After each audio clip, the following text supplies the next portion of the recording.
네, 고향신문, 고향팝, 뉴스체크 독자 여러분 어떻게 별일 없이 지내시는지요? 네, 별일 없으시냐는 인사가 요즘처럼 이렇게 와닿는 때가 없는 것 같습니다. 코로나도 지금 심각하게 고양시에서 좀 퍼지고 있고요. 또 집중호우 소식도 연일 들려오고 있습니다. 네, 오늘은 이 두 가지 소식을 고양시 중심으로 여러분들에게 좀 상세히 전해드리면서 고양신문 주간 뉴스체크 시작하도록 하겠습니다. 네, 금주의 헤드라인 빠르게 알려드리겠습니다. 말씀드린 대로 고양시 코로나 소식 8월 10일 오후 현재 소식 전해드리고요. 고양시 호우 소식도 역시 마찬가지로 지금 현재까지의 상황을 깔끔하게 정리를 해드리겠습니다.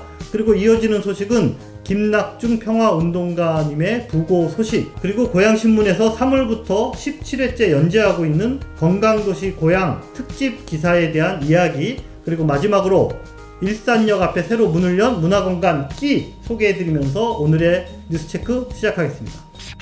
여러분 많이 보신 것처럼 안타깝게도 지난주 코로나 뉴스의 중심에는 고양시가 있었습니다. 네, 두 군데 교회에서 시작된 감염이 많은 사람들에게 전파돼서 지금 많은 우려를 낳고 있는데요. 예, 지금부터 전해드리는 고양시 그 코로나 소식의 그 현황은 그 8월 10일 월요일 오늘 오후 3시를 기준으로 전해드린다라는 말씀 먼저 숙지를 드리고요. 자, 고양시 그 두 개 교회, 어떤 교회에서 몇 명의 감염자가 나왔는지 이성호 기자님께서 설명을 좀 해주시겠습니다. 주교동 기쁨 153 교회 하고요.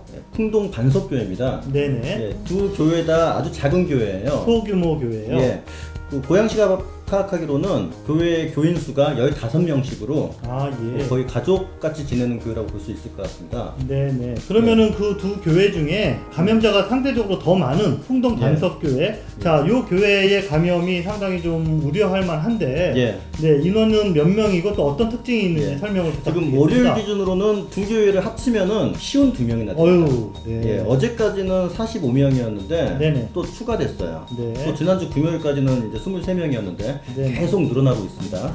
예, 그 중에서 풍동 반석교회를 보시면은 어제까지 25명에서 31명으로 늘었는데 이 중에 고양 시민들은 19명입니다. 예, 대부분 고양 시민으로 보시면 되고, 여기 특이할 점이 N차 감염이 있었어요. 즉 집단에서 집단으로 넘어가는 감염들이 있었는데 어린이집 교사가 이제 교인이었고, 그 어린이집 교사를 통해서 근처에 있는 시립 어린이집이 집단으로 감염됐어요. 근데 굉장히 많이 감염됐습니다. 역시 어린이집이 좀 취약할 수밖에 없는 구조긴 하죠. 예, 어른들은 거의 다 걸렸다고 보시면 돼요. 8명이나 걸렸어요. 어린이집에서. 어린이집 종사자 중에. 그리고 원생 3살짜리 애가 2명 걸렸고, 그 원생의 외할머니가 하필이면 또 주민자치위원이었어요. 예, 풍동 주민자치위원이 이제 동사무소에서 이제 활동하시다 보니까 동사무소까지 폐쇄가 됐습니다. 주민자치위원 3명이 한꺼번에 감염됐죠. 교회에서 시작된 요 코로나가 그 어린이집 그리고 주민자치위원을 통해서 동사무소까지 N차 감염이 확산되고 있는 우려스러운 상황인데, 자, 근데 남대문 시장 상인들도 걸리는 게 풍동교회랑 또 연관이 있다 이런 이야기도 있는데. 네, 풍동교회의 교인 중에 한 명이 남대문 시장 상인입니다. 근데 이 남대문 시장이 뭐 1년에 한 400만 명, 지금은 코로나 시기니까 조금 오시겠지만은 굉장히 많이 방문하는 곳인데, 어제 오늘 합쳐보니까 어제 1명, 오늘 6명의 상인들이 걸렸다. 즉 지금 남대문 상인들 8명이 걸려있는 상태입니다. 거기도 그럼 잠재적 폭발력이 좀 우려스러운 이런 상황이네요. 네, 더 늘어날 가능성이 높다. 자, 또 하나의 교회, 사실은 순서상으로 먼저죠. 주교동 기쁨 153 교회, 이쪽 사정은 어떤가요? 네, 지난주 5일날 수요일날 이제 처음 확진자가 나왔었는데, 거기는 이제 총 20명 이제 걸렸고요. 그 중에 고양 시민은 9명입니다. 네, 여기는 근데 방문 판매, 이쪽이랑 연관이 있어요. 여기 이제 처음 걸리신 분이 목사님 부인 부부인데, 이 부부가 강남에서 이제 다단계라고도 표현할 수 있는데 방문 판매를 했는데 타 지역 사람들이 지금 12명이네요. 근데 이분들이 다 방문 판매 관련된 분들이라는 거죠. 그러니까 코로나 초기부터 우려했던 소규모 종교 집회 그리고 또 방문 판매, 이 두 가지가 한꺼번에 겹쳐서 나타난 양상이 주교동의 기쁨 153 교회를 통해서 지금 확산되고 있다라는 소식 정리를 해드렸고요. 잠정 운영을 중단했던 드라이브스루 검진소도 다시 문을 열었고, 저희가 조심스럽게 문을 열었던 도서관이나 공공시설은 다시 또 폐쇄가 돼버렸습니다. 네. 자, 고양시 어떤 대책을 지금 이야기하고 있나요? 네, 기본적으로는 소규모 종교시설을 집중적으로 점검하고 있고요. 왜냐하면 소규모 종교시설은 교인들이 작기 때문에 소모임을 꼭 갖게 되지 않겠습니까? 그래서 소모임을 갖지 않게끔 지도를 하고 있습니다. 집합 금지 명령을 내렸고요. 만약에 이 명령을 따르지 않으면 벌금 300만 원이 입고가 됩니다. 거기다가 드라이브스루는 4월 달에 중단됐는데 앞으로 한 2주 정도는 다시 개장해서 시민들이 차를 타고 와서 위치는 고양시청 앞입니다. 주교 1 공영주차장 그쪽으로 오셔서 검사를 받으시면 되겠습니다. 네, 하루빨리 확산세가 진정되기를 바라면서 또 이번 주 소식은 다음 주에 정리해서 전해드리도록 하겠습니다. 집중호우로 전국이 몸살을 앓고 있습니다. 사망자도 속출하고 있는데 고양시는 어떤지 궁금해하시는 분들이 많은데 생각보다 고양시는 사건 사고가 없었어요. 고양시의 이번 집중호우 현황 한마디로 불행 중 다행이다 라고 정리할 수 있겠습니다. 집중호우로 많은 피해를 입은 파주나 또는 연천, 철원 이런 데가 사실 경기 북부 지역으로 고양시와 그렇게 먼 곳이 아니거든요. 그런 곳에 이런 막대한 피해가 발생한 거에 비해서는 고양시는 뭐 인명사고는 물론 어떤 재산상의 큰 피해도 사실은 한 건도 접수되지 않고 두 번의 호우특보를 무사히 넘겼다. 이렇게 말씀드릴 수 있겠습니다. 큰 피해를 입지 않은 이유가 그렇다면 호우 경보가 내려졌음에도 실제로 고양시에는 많은 비가 내리지 않았다. 맞습니다. 그렇게 해석할 수 있나요? 네네, 역시 뭐 큰 피해 입지 않은 가장 큰 요인은 고양시에 국지적으로 많은 비가 내리지 않았다라고 요인을 이야기할 수 있겠습니다. 내린 비의 양 자체도 좀 적었고요. 8일 동안 한 300mm, 그러니까 하루에 한 50에서 40mm 정도가 분산돼서 내렸습니다. 그 정도의 양이면 고양시의 어떤 배수 시스템 이런 걸로 충분히 소화가 되는 그런 수준이다라고 이해하셔도 될 것 같습니다. 고양시에는 78개의 하천이 있습니다. 굉장히 많습니다. 이 하천들이 사실은 배수구 역할을 하는 거죠. 한강으로 빠지죠. 맞습니다. 이 모든 하천의 최종 종착지는 한강이고요. 그러다 보니까 한강으로 넘어가는 그 마지막 단계에서 배수 펌프장에서 물을 한강으로 품어 올립니다. 그러니까 이 기능이 이번 수해 기간 내내 별다른 문제 없이 다 소화할 수 있었다. 8개의 배수 펌프장에서 물을 열심히 퍼 올렸다. 그게 가능한 정도였다. 네, 맞습니다. 네, 지금 사진에서 보시는 것처럼 이제 공릉천, 이제 수중보, 그 다음에 또 한류천. 한류천은 일산 신도시의 배수구 역할을 하거든요. 보시다시피 물이 저렇게 꽉 차서 이제 최종 펌프장으로 가고 있고요. 마지막 요 사진은 신평 배수 펌프장의 모습입니다. 비가 조금 와서 피해가 아예 없지는 않았던 것 같아요. 맞습니다. 일부 침수가 있었는데 거기가 어디였죠? 네, 행주 외동. 그러니까 여러분들 잘 아시는 행주 마을에 그 먹거리가 있는 동네 있지 않습니까? 식당 가죠. 그렇죠. 행주대교에 가까운 거기가 지난 6일날 오후에 점포 몇 군데 그리고 도로 일부가 한 60cm 정도 무릎 이상까지 물이 잠기는 이런 침수 피해를 입었습니다. 자, 그런데 요거는 그 고양시에 내린 강우의 영향이라기보다는 한강 수위의 영향을 받은 그런 피해였습니다. 그 한강 수위가 올라와서 한강물이 그냥 그대로 차올랐다. 거기 지형이 그 한강물의 영향을 바로 받는 약간 저지대거든요. 근데 이제 평소보다 아주 한 10몇 년 만에 한강 수위가 그 행주대교 기준으로 보자면은 이번에 한 7.6까지 수위가 올라갔어요. 한강 수위는 저 상류 지역에 내린 비의 양, 그리고 중간에 있는 뭐 여러 가지 팔당댐을 비롯한 그 댐들의 방수량, 거기에 영향을 받는 거거든요. 그래서 한강 수위가 올라갔을 때 일시적으로 물에 잠겼는데 다행히 수위가 7일부터 점차 낮아지면서 지금은 모두 복구가 된 상태입니다. 지금 사진에서 보시는 것처럼 이렇게 한강 수위가 올라가니까 평소 사람들이 산책을 하던 행주상성 역사공원도 완전히 물에 잠겼고, 자유로 건너편에 있는 장안급지 마찬가지로 16년 만에 물에 완전히 잠겼습니다. 풍수해야 될 부분들이 좀 남은 것 같은데 날씨 전망 어떻게 보시는지요?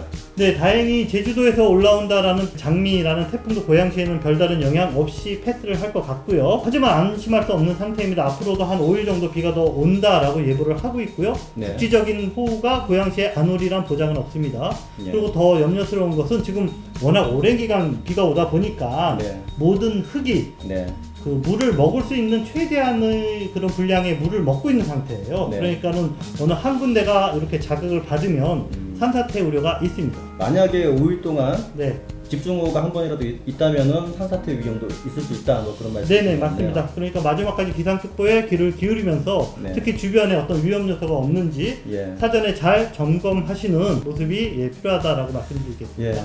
다음 주가 광복절인데 주말이 광복절 연휴 기간에는 비가 안 왔으면 하는 바람입니다. 네, 이번 주 고향신문 1면에는 특이하게도 부고 기사가 굉장히 크게 다뤄졌어요. 네, 맞습니다. 예, 돌아가신 분 도대체 어떤 분이길래 이렇게 큰 기사를 냈는지 소개해 주시죠. 네, 기사 쓰신 분은 바로 고향신문 이영하 대표님이 직접 부고 기사를 쓰셨고요.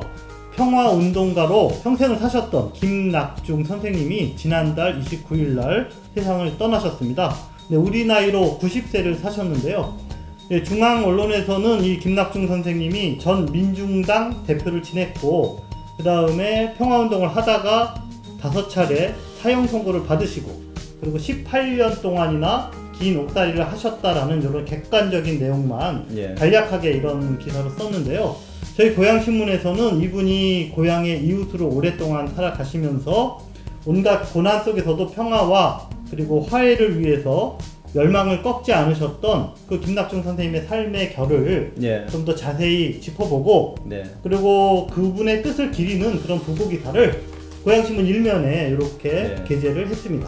네, 평화주의자 또는 통일운동가로 불리는데 이분의 삶은 정말로 좀 기적적이기도 하고 누구하고도 비교할 수 없는 그런 맞습니다. 그런 삶을 사셨는데 이분이 어떤 일을 하셨냐면요. 한국전쟁이 끝나고 나서 몇 년 뒤에 파격적인 평화 구상안, 뭐 통일안이죠. 남북 통일안을 가지고 직접 남과 북의 지도자를 다 만났습니다. 그때 이제 북으로 어떻게 건너갔냐면은 그때 남북 분단 시기였는데 헤엄쳐서 임진강을 그냥 헤엄쳐서 건너가셨어요.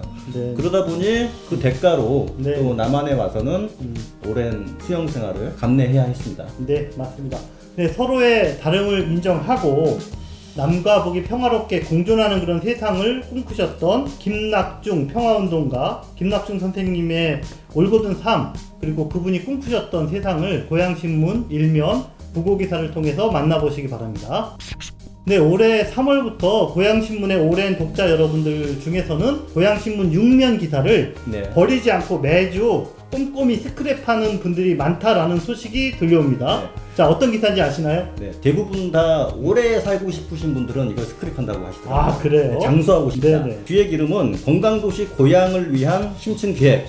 어떻게 하면 건강하게 오래 살 수 있을까? 네, 제목만 들으면 무슨 얘기인지 여러분 감이 오시죠? 이 기사만 보면 오래 살 수 있는 겁니까? 맞습니다. 네, 3월부터 지금까지 매주 고향신문 6면 전면 기사를 통해서 연재가 이어지고 있는데 핵심이 뭐냐, 그냥 수명이 길어지고 있는데 단순하게 물리적 수명만 길어지는 게 아니라 이왕이면 건강하게 살자는 건강 장수 연장 캠페인이다. 이렇게 말씀드릴 수 있겠습니다. 이번 주 내용은 어떤 내용이었죠?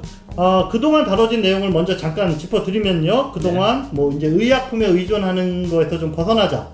그리고 또 노화의 비밀이 과연 뭔가, 건강, 그리고 운동, 그리고 식품에 대한 어떤 연관성, 그리고 우리나라 전통 발효식품의 장점, 뭐 이런 것들이 다루어졌습니다.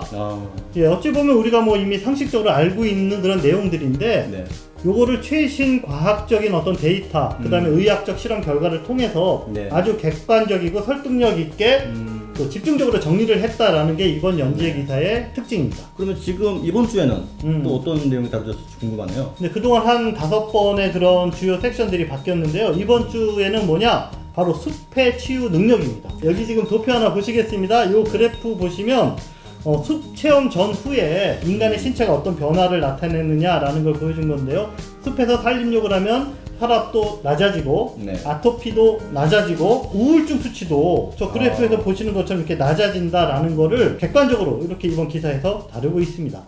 산속에서 사시는 분들, 특히나 암에 걸린 분들이 산에 들어가는 이유가 진짜 있었네요. 네, 그렇죠. 그게 단순히 기분학적 문제가 아니라 의학적으로 근거가 있는 또 이유가 검증이 되고 있는 그런 내용입니다. 자세한 내용은 고향신문 6면 기사 또는 인터넷 고향신문에서 건강도시 고향이라고 검색하셔서 보시면 되겠습니다. 매주 고향신문은 네. 12면에 네네. 네, 방문할 곳, 새로운 공간들을 소개하고 있는데 네네. 또 이번 주에도 새로운 공간을 소개해 주셨는데 네. 어떤 곳이죠? 네. 구일산이라고 불리는 그 일산역 앞과 일산시장 그 사이에 골목 동네가 있거든요. 네. 거기에 눈에 띄는 건물이 하나 등장을 했습니다. 네, 이름이 뭐냐면 문화공간 KKI, 우리말로 예. 끼라고 읽으면 돼요. 예. 문화공간 끼. KKK 아니고 KKI. KKI입니다. 예. 자, 여기를 살펴보는 몇 개의 키워드가 있습니다. 첫 번째, 뉴트로. 뭐냐면은 이 건물이 원래 40년 된 네. 주택 건물이에요. 근데 요거를 부수지 않고 아주 세련되고 현대적인 감각으로 건물을 딱 리뉴얼을 했습니다. 그래서 외관상 보기가 아주 좋아요. 그래서 층마다 지금 사진에서 보시는 것처럼 다른 그런 분위기의 공간들이 나타나고요. 옥상에서는 좀 이런 힙한 루프탑 파티도 열 수 있는 네, 그런 공간이 좀 젊은 층들을 공략한 그런 공간이기도 하네요. 맞습니다. 자, 두 번째 키워드는 아트 갤러리예요. 갤러리. 네, 그래서 1층과 2층 벽마다 그리고 지하 공간을 아예 갤러리 공간으로 사용을 하고 있거든요. 네. 그래서 유명 작가의 작품이 전시가 되고 있고 매달 네. 새로운 전시를 이렇게 바꿔가면서 네. 지속하겠다라고 이야기하고 있습니다. 굉장히 독특한 공간인 것 같은데요. 맞습니다. 약간 오래된 동네인데 약간 힙한 그런 맞습니다. 공간을 만들어냈어요. 도대체 누가 이런 공간을 만들었습니까? 네, 궁금하시죠? 이 공간을 만들고 운영하는 주인공은 바로 여러분들이 안방극장에서 많이 이렇게 보셨던 탤런트 이광기 씨입니다. 이광기 씨 하면은 원래부터 일산에 살고 계신 걸로 알고 있었습니다. 네, 24년차 고향시민. 네. 자, 이분이 현재는 그 연기자보다는 네. 그 문화 기획자 그리고 유튜브 크리에이터로도 활발히 활동을 하고 있어요. 유튜브 방송을 하신다면 어떤 내용으로 방송하시죠? 네, 어떤 내용이냐면요. 이 공간이랑도 연관이 있는데요. 네. 이분이 한 20년째 그 미술 컬렉션에 남다른 안목이 있으세요. 그림 보는 눈이 맞습니다. 있었다? 예, 그래서 신인 작가들을 발굴해서 매주 한 4명 또는 5명의 작품을 온라인으로 그 경매하는 온라인 경매 쇼 유튜브를 진행하고 계세요. 경매까지 진행한다면은 그림의 수준이 상당할 텐데 여기에서 그림들을 감상하신다면은 굉장히 수준 높은 작품들을 만날 수 있겠네요. 네, 수준 높다라고도 말할 수 있고 아니면 현대적 트렌드에 맞는 감각적인 신인 작가들을 이렇게 볼 수 있는 그런 안목을 기를 수 있다. 그래서 이광기 대표는 이 공간 문화공간 끼에서 매달 어떤 문화 이벤트를 기획해서 열고 그 다음에 또 한 달에 한 번씩 젊은 작가들과 함께 아트 플리마켓도 운영하겠다. 이런 계획을 밝히고 있습니다. 가장 궁금한 점이 한 가지 있는데 그 공간 입장료 있나요? 네, 궁금하시죠? 네, 입장료는 없습니다. 너무 좋은 소식이네요. 그러니까 이 공간을 전체 대관에서 뭔가 행사를 하시려면 당연히 유료 대관을 하셔야 되지만 일산역 앞이니까 접근성도 좋거든요. 내리자마자 골목 살짝 찾아가면 돼요. 거기 가셔서 그냥 들어가셔서 관람하시고 잠깐 앉아서 뭐 지인과 함께 이야기 나누시는데 무료입니다. 그림 보는 거 무료다. 네, 그리고 가서 고향신문 기사 보고 왔다 라고 이야기 하시면 거기 있는 매니저님이 더욱 친절하게 아마 여러분 그 안내를 해주실 겁니다. 저도 한번 꼭 가봐야겠습니다. 네, 일산역 앞에 문화공간 끼 여러분들 꼭 한번 가보시기 바랍니다. 네, 오늘 전해드릴 소식은 여기까지입니다. 네, 아무래도 2020년 여름은 코로나의 집중 호우까지 겹친 조금은 우울한 그런 계절로 기억될 것 같습니다. 네, 그럼에도 불구하고 우리 고향신문 독자 여러분들께서는 각자 뭔가 잊혀지지 않는 그런 행복한 추억 한두 가지씩 만드시면서 올여름을 건강하게 보내시기를 바라겠습니다. 근데 다음 주에는 코로나 또는 호우 소식은 좀 가볍게 패스하고 희망적이고 즐거운 소식 전해드리기를 기원하면서 마무리하도록 하겠습니다. 네, 다음 주에 뵙겠습니다.